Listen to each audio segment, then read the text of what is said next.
Nyanze chembor tsodan hingmi zang zonen manam chembor nga kya ta bakar tangang chanto shirman tumba tuje chan la ki shigum sar ne chen ro ser ngi jang kan san jabur tiji shen la yella jime panzo za la soran gon jir to bam bhor shinjir lo. Profound Dharma is rare to encounter in 100,000 eons. Now that I am able to see, hear, receive and uphold it, may I understand the true meaning of the Tathagata. In order to liberate all sentient beings, let us all give rise to the unsurpassable bodhicitta. Today I am going to talk to everyone about the merits of praying to the great spiritual Guru Padmasambhava, because Guru Padmasambhava, the Venerable, as everyone well knows, is the very embodiment of the enlightened body, speech and mind of all Buddhas of the past, present and future, united as one singular wisdom deity. He is the deity of great compassion and also the deity of power. He is a deity in whom wisdom, compassion and power are perfectly united. Therefore, we truly need to pray to Guru Padmasambhava at all times. By praying in this manner, it becomes easier to dispel obstacles and impediments to our body, speech and mind in all aspects. Furthermore, the profound realization we are able to attain, especially the realization in the context of Dzogchen, comes very swiftly and effectively through devout praying to the great Guru Padmasambhava. Therefore, among the many great masters of the past, it is said, those who have attained profound realization through the practice of Vajrayana, almost all of them achieved significant accomplishment by diligently practicing Guru Padmasambhava. So, I truly think today, on the one hand, perhaps generally speaking, the true power of Guru Padmasambhava's aspirations and his ability to care for all beings, indeed no matter who prays to him, will, in a very short period of time, receive some clear and unmistakable signs of blessing or accomplishment. There is absolutely no doubt about this at all whatsoever. I myself, from a very young age, even when the circumstances were very poor, I may have mentioned before, when I was herding yaks, I had a special Tibetan book called A Brief Biography of Guru Padmasambhava, and I would recite it, chanting it. Later on, when I wanted to become a monk and study, many of the necessary conditions had already come together. Perhaps there were other causes and conditions as well. But I personally believe that praying to Guru Rinpoche is extremely important for me to have my wishes fulfilled. The practice of Guru Padmasambhava includes both peaceful and wrathful practices, encompassing a broad spectrum of spiritual disciplines.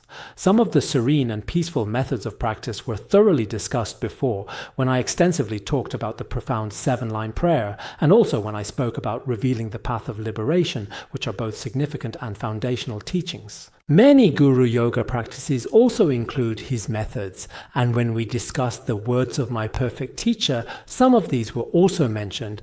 As for the wrathful practices, in the terma, Treasures of Various Tertones, there are indeed many different versions. Some wrathful Padmasambhava practices are especially extensive. In the ritual texts we use for major practices now, there are at least several hundred, even thousands of pages. When practicing, some are done over 7 days, some over 3 days. If we are to practice these temporarily now, on the one hand, there is no readily available Chinese translation, and on the other hand, its widespread tradition, including the various kinds of offerings that were made, are extremely complex. In many monasteries in the past, the extensive wrathful Padmasambhava practices were indeed performed, and can be found in the works of various great masters. However, in this degenerate age, if we want to practice these, there are certain difficulties. So I think that the really very much easier practice to do indeed is the one composed by His Holiness Jigme Phuntsok Rinpoche. His wrathful Padmasambhava practice comes in 2 forms. One is a very simple version of it, a more basic one, which is among the practices we have discussed before. And the other is the practice of Dorje Drolo, which is also a wrathful Padmasambhava practice. But these 2 practices are slightly different. So today, I would like to give everyone a brief oral transmission and introduce it briefly in terms of its wording. I encourage everyone every year to practice a bit of your own wrathful Yidam, the Padmasambhava practice. Why is this actually? Because in this degenerate age, there are many non-human beings and demonic forces, and they are quite rampant indeed. If we use only peaceful methods, such as reciting Avalokiteshvara's mantra or cultivating bodhicitta, it might work, but sometimes the effect is not very obvious. Therefore, we effectively utilize the wrathful Padmasambhava practice, truly fighting poison with poison. In this particular way, the resulting effect is very clearly apparent and profound. Generally speaking, such Padmasambhava practices are not taught to the general public, but rather to a select few fortunate disciples, and the results may be even better. But I think, on one hand, in keeping with some of the lineages of His Holiness, Jigme Phuntsok Rinpoche's especially precious mind hidden treasure practices, it is also truly very necessary to make them available to everyone in this way. Secondly, nowadays each and every one of us in our daily practice and study of Buddhism encounters all kinds of many unimaginable obstacles and adverse conditions. At such critical times, relying on wrathful deity practices may bring immediate and powerful results and should prove to be very effective. In the past, every single year, including myself, sometimes it truly seems that these significant hurdles are very hard to get over. Practicing some of Guru Rinpoche's profound methods, whether individually or as a group, can easily and effectively dispel such significant obstacles. Of course, when we practice Guru Rinpoche, we must always do so with a sense of compassion. I remember when His Holiness first truly began his public teachings, back in the early 1980s. He also transmitted some wrathful Guru Rinpoche practices, including their mantras. I remember at that time there was a couple from Chongqing. Our old Dharma friends probably all know them very well. Back then, when he had just started his spiritual journey, he requested the wrathful Guru Rinpoche mantra from His Holiness, and His Holiness explained. After explaining, later he once came to my home. It wasn't like it is now. At that time, whoever came, my courtyard didn't have a gate, it was open. At that time he said, "Now, when I practice the wrathful Guru Rinpoche, the responses are quite strong. I've accomplished the practice." How do you know you've accomplished it? Now, I use a very stern, indeed, a very intense anger to start reciting that powerful mantra. As a direct result, I feel as if my numerous enemies are being utterly smashed to pieces. I said, practicing like this is definitely not right. You shouldn't use anger to practice this subjugation method. Later, I think I accidentally mentioned this to His Holiness as well. His Holiness also criticized this in class, saying that practicing with anger is not right. For example, if I have an adversarial person, someone who is against me, or some non-human being is harming me, and I want to use Guru Rinpoche to take revenge on them, to get back at them. If you practice in this particular way, it means your fundamental motivation is already quite wrong. So this kind of motivation is absolutely unacceptable. Each of us might have someone you dislike, or someone who creates obstacles for you. There are such people. But you cannot use them as the object of your practice. So what should you do then? Because in each of our own mind streams, including myself, there are actually some demonic forces of discursive thoughts, which in fact can be destroyed by the wrathful Vajra aspect of Guru Rinpoche, with the powerful and fierce conditions he embodies. Whether it's the anger in your mind stream, or greed, or ignorance, when these are very strong and quite destructive, they are also a kind of wrathful non-human manifestation. If you use the innate wisdom and awareness of Guru Padmasambhava, and if you practice diligently with this, then it can truly pierce through everything. So generally speaking, for example, the wrathful practice of Guru Rinpoche is a profound and significant teaching. It can deal with both outer and inner obstacles, such as external obstacles, including the four primary elements of earth, water, fire, and wind, interpersonal conflicts between people, or sudden challenges that may arise unexpectedly, harm caused by humans or other non-human beings, and so on. These are generally considered external obstacles. Now, this truly significant Guru Rinpoche practice can dispel all these various obstacles. If the obstacles are internal, we often experience various mental afflictions, such as disturbing emotions, profound delusions, debilitating fear, all kinds of pervasive hesitation and deep-seated doubt, various forms of intense grief, and so on. These challenging states can also be effectively dispelled through the dedicated practice of Guru Rinpoche. If there are any secret or esoteric obstacles, what is the greatest attachment on the secret level? It is what we call profound ignorance, the ignorance of not truly recognizing the fundamental true nature of reality. Once ignorance arises, the deluded thoughts of desire, anger, and ignorance become very strong. This intensity is very much like a wrathful manifestation, a particularly terrifying host of demons. If viewed from the negative side, it is an especially frightening and coarse image. If viewed from the positive side, as the truly profound innate wisdom of the Vajra awareness, It is actually the true nature of the wrathful, truly great Guru Rinpoche. Relying on the wisdom sword of the wrathful Guru Rinpoche, one can effectively cut through or deeply pierce the coarse, external, and truly demonic forms of ignorant, dualistic thoughts. Then everything, absolutely everything, will be completely wiped out. There will be tremendous benefit. So I think when many of us truly practice, if we go a bit deeper into our spiritual practice, we should fully understand that all external perceived demons may appear extremely terrifying and truly dreadful to our minds and senses, with a particularly unapproachable and fierce appearance that we are often unwilling to accept. However, if you truly recognize the inner state of your own mind, once the mind becomes calm and settled, the entire world becomes peaceful as well. So this is truly the most thorough and the most profound, the very fierce and powerful essence of Guru Rinpoche. Therefore, in our daily practice, we should always remember this profound teaching. Of course, when we engage in the profound wrathful practices of Guru Rinpoche, just as meticulously described in our sacred sadhanas, he is indeed depicted as powerfully trampling upon both male and female demonic figures, firmly grasping a diverse array of formidable weapons in his hands. However, in reality, this vivid and striking imagery is merely a symbolic representation, not a literal portrayal of events or beings. On the inner level, it is truly the marvelous and profound function of our innate wisdom, a deep understanding that guides us. Therefore, when we engage in our spiritual practice, it is absolutely essential that we never harbor feelings of anger or resentment within our hearts, nor this kind of wrathfulness, even within ourselves, thinking, Guru Rinpoche is angry, so I am angry too. Just like that lay practitioner from Chongqing mentioned earlier, now I am practicing with anger, so I must be doing it right. This kind of thinking is a mistaken way of practicing.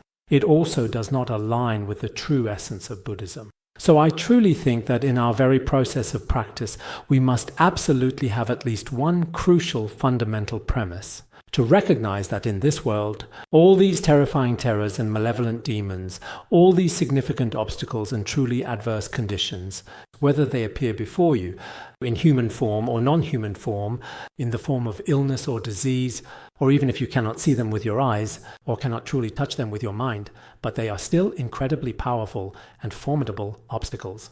At such challenging times, we humbly pray to the revered Guru Padmasambhava, who effectively subdues these hindrances with a fierce and wrathful appearance.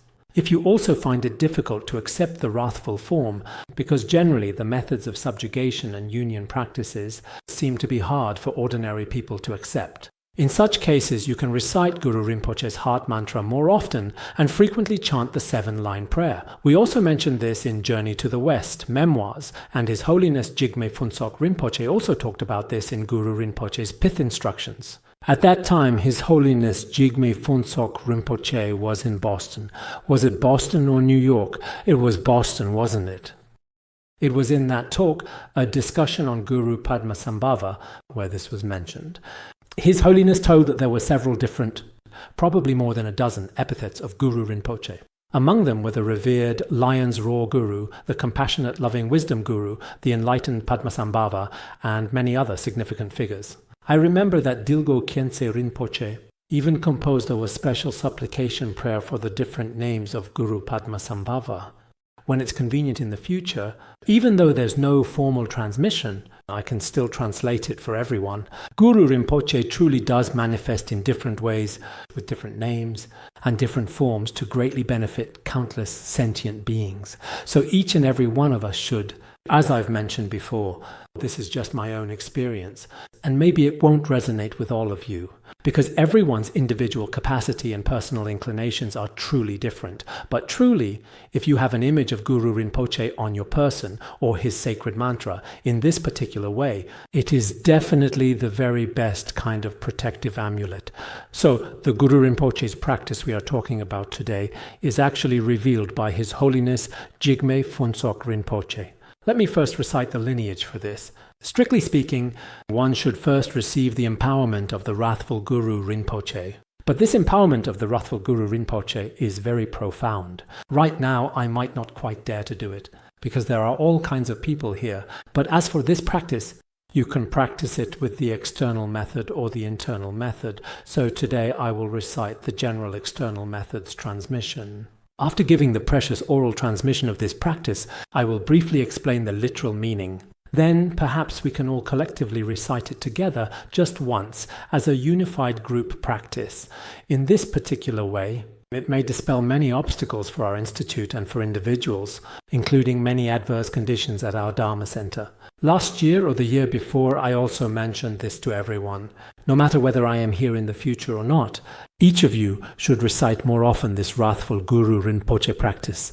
Among the liturgies of His Holiness, I have also transmitted a portion of them. But perhaps, as you may have noticed, the practice I treasure most is the wrathful Guru Rinpoche practice. This is closely related to one's own practice and also has some spiritual connection and response. Because each person for themselves, for example, if I take this medicine and it works well, I will do my best to recommend others to try it too.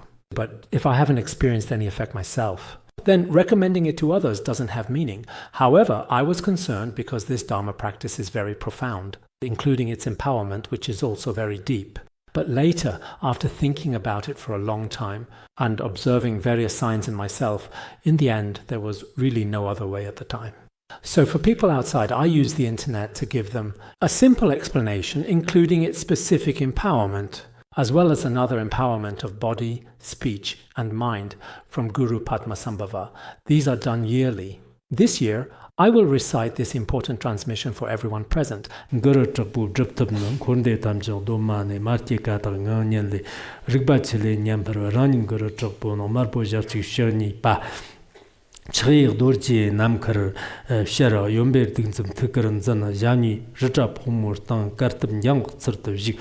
The true Chernum Kolarzo, Ishime Pum Barbi, we, Cho Chom, Sun Cha Chartaram Bev, Dupon Jombir Kurr, Sir, Taken Yertan Home Tar, Hometown Tar, Nerdim Chanvi, Ye, so Kur, Ner, De, Tonson, Yojan, Gur, Namto, Deduk Mamit, Gur, Artsing Namo Bangava, de Home Pat, Sang Chok the Lepa, Virtue, Ditty Honum, Ger, Chokton, Mucho Guntup, Ger, Badmi Mangam Tartigan, the Garden Nyanga with Re, Shimjo, Dutti, Niense, Sningo, Nam Chaparasho, Samaya, Yer.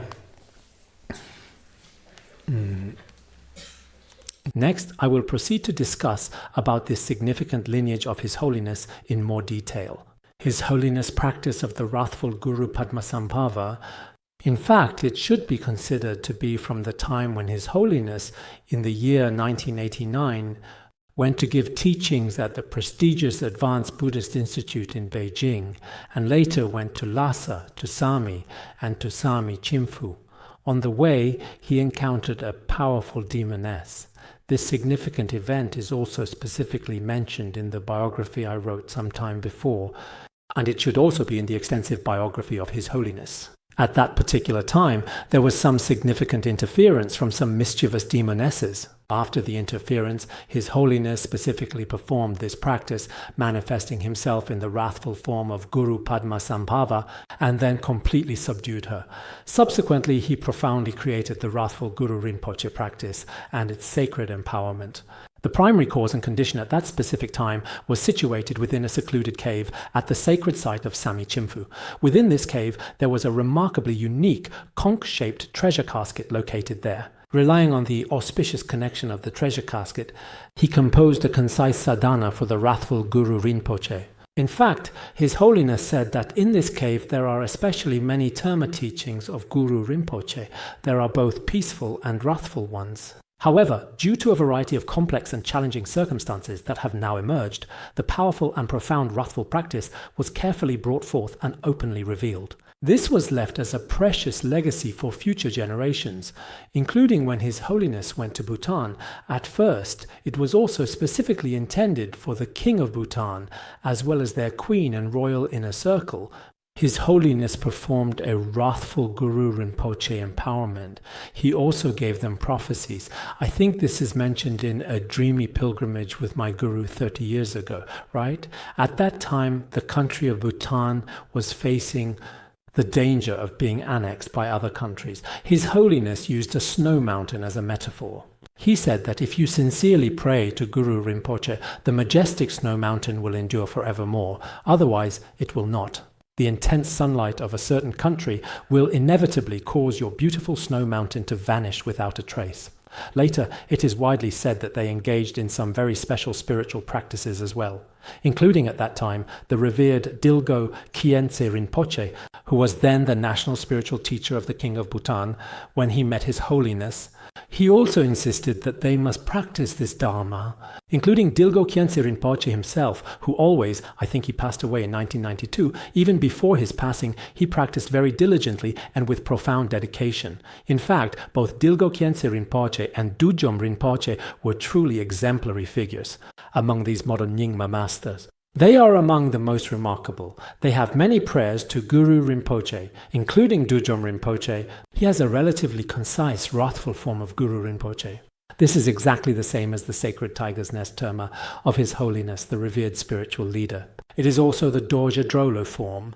The only difference is that what he holds is not an iron scorpion. It should be one sacred and powerful ritual Vajra scepter. Except the difference between an iron scorpion and a Vajra scepter, many aspects are very similar, including wrathful Guru Rinpoche from Tiger's Nest, mantra recited hum, hum, hum. In Dujom Rinpoche's sadhana, it's also hum, hum, hum. Actually, I think that in many cases, the ocean of wisdom of these great masters merges into one. It's just that in front of disciples with different karmic connections, they manifest specific lineages and sadhanas. So later, His Holiness also, after giving a prophecy to the King of Bhutan at that time, went to the Tiger's Nest the next day. At the Tiger's Nest, he revealed the sadhana of the wrathful Guru Rinpoche, a short one. At that time, it was also said that originally, in that context, there were about 12 volumes of Guru Rinpoche's terma teachings, which is quite a lot.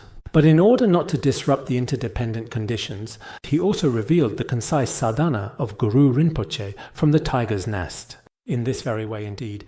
During our practice, I look at this and wonder whose it is, whether it belongs to a Khenpo or someone else. You see, the practice is actually quite diligent. He kept reciting it so much that the edges are already worn out. Today, there was a rather sudden inspection. This particular one has probably been recited quite often and continuously indeed. I've mentioned this a few times before. So as for me, allow me to briefly and clearly explain the literal meaning of this to everyone present. When he practices the wrathful Guru Rinpoche sadhana, first, regarding all existing phenomena encompassed by the entirety of samsara and the cycle of nirvana, from beginning to end they are all unborn and of empty nature. In their originally pure state, one first visualizes that all phenomena encompassed by samsara and nirvana transform into emptiness. This is explained when discussing the three samadhis, and it is of primary importance. Everything transforms into emptiness. There are various methods of visualization within emptiness. During the generation stage, one visualizes the seed syllable. One may visualize the moon disk, the sun disk, and so on. Many methods.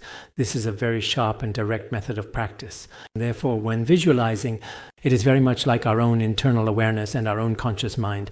Just as if we were observing a flowing river within its vast expanse of water, sometimes a fish will suddenly and gracefully leap out from the surface in a very brief moment. So in an instant, one vividly visualizes the wrathful Guru Padmasambhava truly.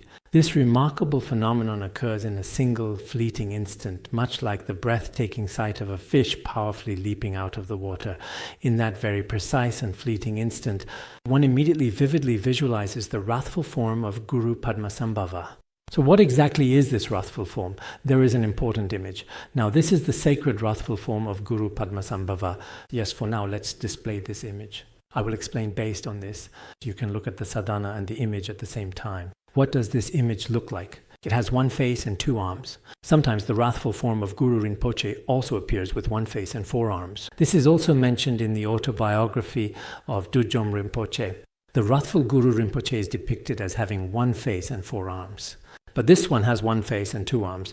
His body color is fiery red, like flames. Some are depicted as dark purple-black, some as purple. There are different variations, but the forms in various sadhanas are all different. Sometimes Guru Padmasambhava appears in red. It's just like many of us now, wearing black today and red tomorrow.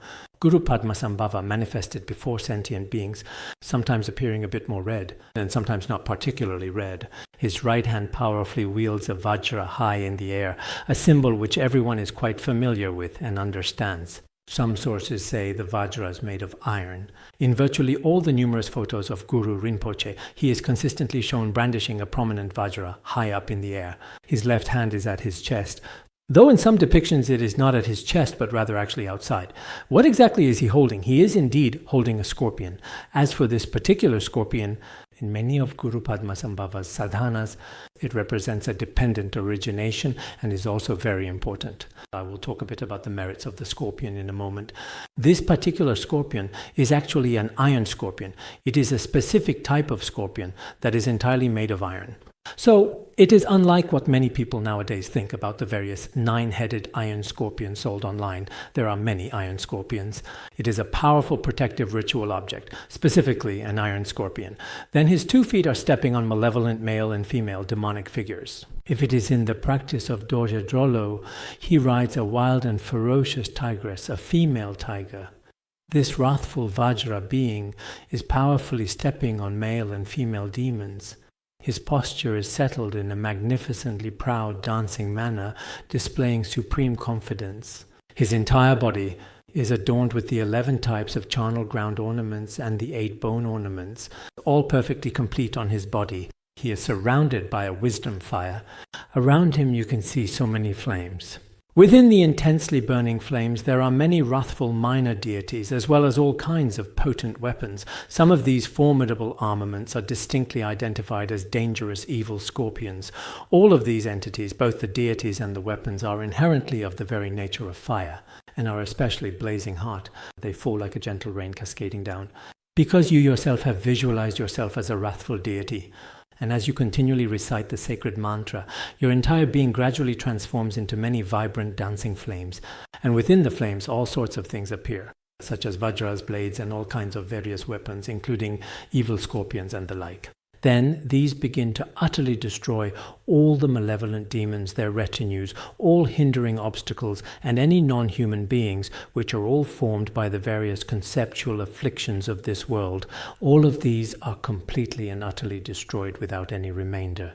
Indeed, as you diligently recite, you also vividly imagine that all negative conditions are completely transformed in this profound way, and as you are continuously reciting, on the radiant sun disk at your very heart, there is a blue hum syllable, and around the blue hum syllable is a garland of mantras, which revolves to the right in the manner of the wrathful Guru Rinpoche's mantra garland. As you recite, it spins, and while chanting this mantra, it seems to shake the entire 3,000-fold world system. At this precise moment, all the demons and obstacles that arise from your conceptual and deluded thoughts are all completely annihilated, all turn into mere empty names, and all vanish without a trace. Recite within this kind of visualization. Just keep reciting this. In a moment, we will also recite it together. If you recite in this way, reciting such a powerful mantra, you will overcome all obstacles and demonic forces, and also attain both uncommon and common siddhis, which are supreme spiritual and ordinary accomplishments. Among Guru Rinpoche's most profound essential pith instructions, this is indeed the deepest one. Those of us with the right karmic connection should always keep it hidden within our own hearts. In the future, during the degenerate age, when numerous evil forces run rampant and cause harm to you, disciples with the right spiritual connection will inevitably encounter him. If you do come across it, it's like buying gold. Perhaps only those with wealth can really afford to buy it. Otherwise, since the price of gold is very high, ordinary people may not be able to buy it. So those who encounter this Dharma, it shows that they have a karmic connection with Guru Rinpoche's teachings and also with His Holiness teachings, because from 1989 until now, such a long time has passed, it has already been more than 30 years. After more than 30 years, we have now encountered this Dharma, as long as we have faith ourselves. If we have faith in Guru Rinpoche, with unwavering determination, we should be able to overcome all obstacles that may arise. This profound insight is something I genuinely wanted to share with everyone present. Now, when it comes to the profound practice of Guru Rinpoche that I just briefly mentioned, it is important to note that there are actually several crucial points to consider. One important aspect I want to mention involves sharing some compelling stories of great masters from the past, or perhaps discussing a bit about certain spiritual practices. One significant example is drawn directly from the detailed biography of Longchenpa, where something like this also occurred. Once Venerable Longchenpa was in a certain place, and it seemed that all kinds of grotesque and eerie skulls appeared. He was in a very dangerous situation at the time. At that precise moment in time, the Venerable Longchenpa visualized Guru Rinpoche in his wrathful Yidam form. Then, with his immense spiritual power, he pressed all these various external skulls into a powerful subjugation stupa. He himself also miraculously manifested, gracefully levitating high in the air. In this particular way, all of these significant obstacles completely disappeared into the vast and boundless Dharmadhatu. At that time, there was a Lama named Solang Tsangbu who meticulously described this significant event in his own words. This is something I have previously translated. And it is indeed found within the comprehensive biography of the esteemed Longchenpa. So, this particular aspect is also something truly worth reflecting upon. These great masters of the past, even in their outer appearances, relied on the wrathful Yidam form of Guru Rinpoche to completely and utterly subdue all the demonic forces. This is just one very clear example. There is another case I translated before, I remember, but I haven't had the opportunity as of yet to investigate it fully on this occasion. It should be clearly documented and recorded in the autobiography of the first Dudjom Rinpoche. It seems that when he was just 6 years old, one time something extraordinary and mystical suddenly appeared in the bright sky. There was a mysterious person riding on top of a 9-headed iron scorpion very majestically with great power. He came directly before Dudjom Rinpoche and said that Guru Rinpoche himself requested that you should clearly and consistently visualize your body as an iron scorpion for a very long period of time. Although visualizing your body as an iron scorpion for a long time is generally not considered very good, since it's an animal form, at least temporarily for 3 years, he was instructed to vividly visualize himself as a powerful iron scorpion when preparing to go to sleep each night. Subsequently, this formidable iron scorpion later caused all the significant obstacles he had faced at the tender age of 6 to completely and utterly disappear. All right, they were already completely gone from the scene. So I happened to see something quite interesting online about a 9-headed iron scorpion. I'm just quite sure about your side. But generally, when we see this, it looks very terrifying. It's actually quite frightening. Now, the iron scorpion that Guru Rinpoche was holding just now was a bit different from this one. I wonder if this is the 9-headed iron scorpion that Dudjom Rinpoche personally saw at that very time. It has 9 heads, and the eyes on top of it seem to be even more than just 9 heads. This is just one example. There's also indeed another one present in our Thangka paintings, which specifically features a protective wheel with an iron scorpion. There are also some rituals for this, with mantras in the middle. So sometimes when we look at these, they seem very scary and disgusting. But in reality, when it comes to certain demonic beings, if you want to subdue them, it's like fighting poison with poison. There might be this kind of method. And then there's the revered spiritual teacher, Chogyam Trungpa Rinpoche. Chogyam Trungpa Rinpoche's distinctive family crest is the powerful iron scorpion. Ever since, I believe, the early 1980s, specifically after he successfully retrieved the profound and wrathful image of Guru Rinpoche from the sacred Tiger's Nest Monastery, he used this as a powerful symbol. So for his devoted disciples, this is the most precious thing in their tradition. Including during sacred Dharma assemblies and on authentic ritual seals, this is called the scorpion seal. It is skillfully made into a blessed and consecrated seal. Later, this became their most highest Dharma practice. For many Westerners, it is truly considered the highest Dharma practice. Over 10 years ago, I also really wanted to make an iron scorpion, because the scorpion has some auspicious origins. But later I started to worry that there are too many people nowadays and that it would turn into a commodity. Plus, many people don't understand it.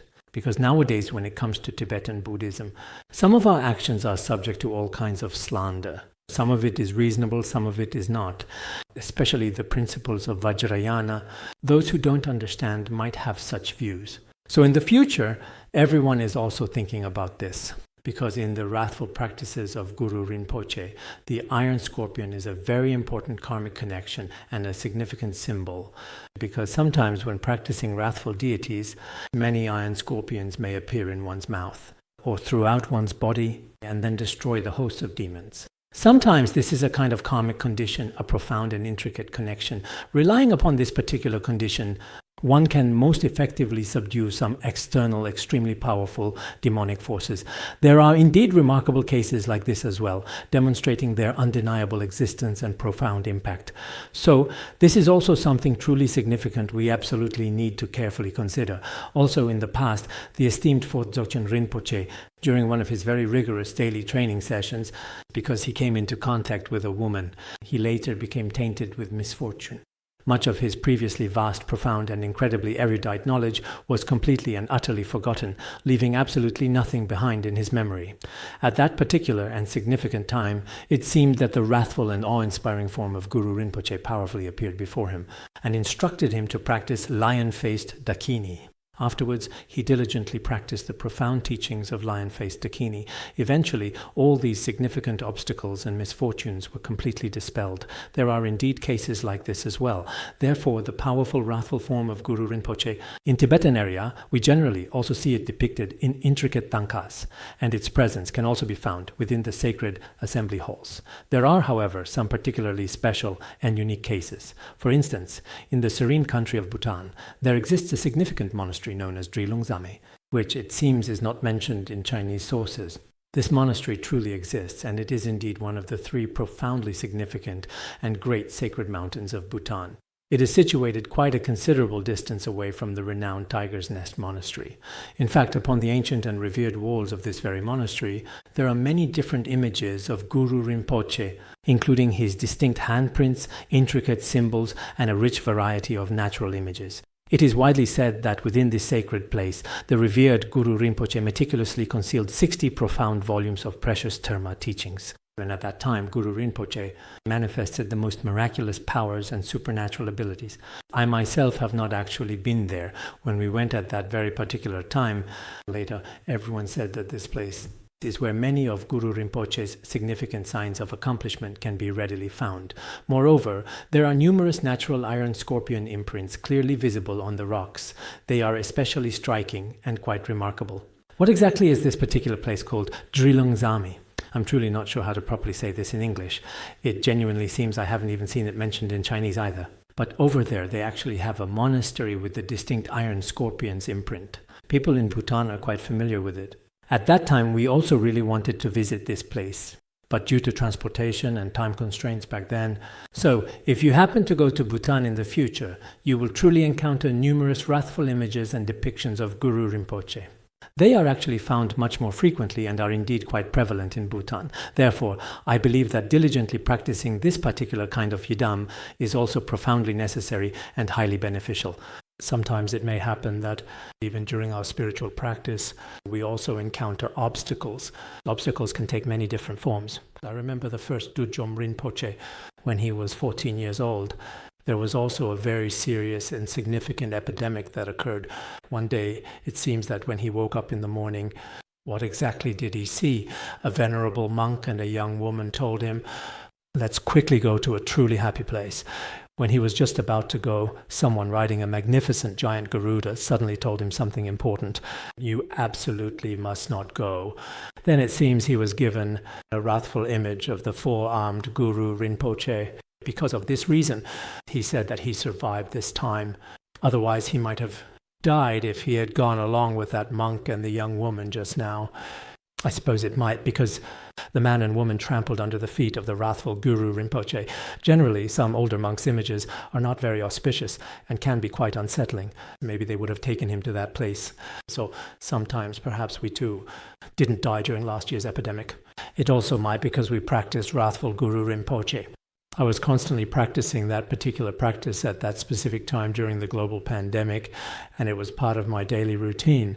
We were practicing that, also a wrathful Guru Rinpoche, the Guru Rinpoche who dispels epidemics, right? it was also Guru Rinpoche. You see, at that particular time, even Dudjom Rinpoche, if you look at his autobiography, he also attained realization through practicing a wrathful Guru Rinpoche. Maybe the reason we are still alive is due to the blessings of the Guru Rinpoche, who dispels epidemics. It's possible, or maybe not. I can't say for sure either, but I personally really believe in it. Now, in this degenerate age, maybe every year, all of us will, in the future, if we have the chance to meet, that's good. And if we don't get the chance to meet, for the sake of safeguarding your own practice, I think if you do it this way, it's still fine. This book is already worn out. There is a significant Vajrakilaya practice located at the very back of this practice manual. Is this truly yours? To whom does it belong? You are truly impressive. A big thumbs up for you today. Please come. I used your practice manual to transmit it. The auspicious connection is quite good indeed and very favorable. When exactly was this document translated? It was most probably translated approximately 10 years ago, around that time. So in this case, I've transmitted all the teachings to everyone. Those who practice are indeed practicing. Those who don't practice maybe haven't recited it all. This also depends on each person's situation. I've more or less introduced the practice of wrathful Guru Rinpoche. I'll stop the introduction. If you find the wrathful aspect a bit frightening and can't accept it, then just practice Guru Rinpoche. If you don't feel much connection with that, in that case, practice Shakyamuni Buddha, including Medicine Buddha, and also if there are some yidams from Chinese Han Buddhism, and you can accept them, you can recite those as well. It's not that just because I've transmitted it today, you must recite it this way. But for me personally, since childhood, I've had a special connection with Guru Rinpoche, almost like feeling he is my own father. It's a special kind of feeling, and whenever I bring it up, I always have a sense of faith. No matter where I go, I always carry an image of Guru Rinpoche with me, and I also carry his incredibly powerful mantra as well. I've done this before too. Once, on the anniversary of the parinirvana of His Holiness, there was a full and complete circle of Guru Rinpoche's sacred mantra outside. I thought, if someone carries this on their body, evil spirits and negative forces cannot harm them. That's true if you carry Guru Rinpoche's mantra or image, but if one's karma from past lives is strong, rampant negative forces may not be blocked due to certain conditions. Karma is truly indeed terrifying. So I also feel that it's not easy for anyone to get through these times. On the surface, it may seem as if no one faces any obstacles, as if there's no one else but oneself. But in reality, if you really look into each person's heart, every year is actually very difficult. It may look like, for example, except for myself, everyone else seems to have gotten through happily. But actually, everyone might think this way. Except for a very few people who have cultivated well, it seems like everyone is facing all kinds of challenges. A couple of days ago, we were selecting esteemed Khenpos, and there were more than 40 candidates at the time. One of the great Khenpos spoke to them on the spot, saying, "You have spent 16 years here studying and contemplating. It must not have been easy to make it through." At that moment, I agreed with what he had said, because many of the Dharma teachers here, including what I observed during the exams, were very enthusiastic at the beginning, but gradually, over time, their motivation faded, especially when the inner demons became severe. If the inner demons did not interfere, then external things like illness or harm of earth, water, fire, and wind are not that serious. But when it comes to inner demons, they are serious disturbance. At such times, one can only rely on either a special blessing from a yidam or one's own realization. In this way, there might be a chance for salvation. So I think that many of the Dharma friends here, their practice is such that if they passed away, it would be a good beginning and end. This is also due to relying on the yidam, relying on certain things. It's like, for example, having to survive on a battlefield. Maybe you rely on your own armor or on your own courage and strength. It's related to this. That's why I place particular emphasis on this. Some Khenpos have also mentioned before that apart from some simple practices, one shouldn't talk about these practices. But perhaps everyone's experiences are different. Even before studying Buddhism, I was very interested in Guru Rinpoche's practices. I've always found these fascinating.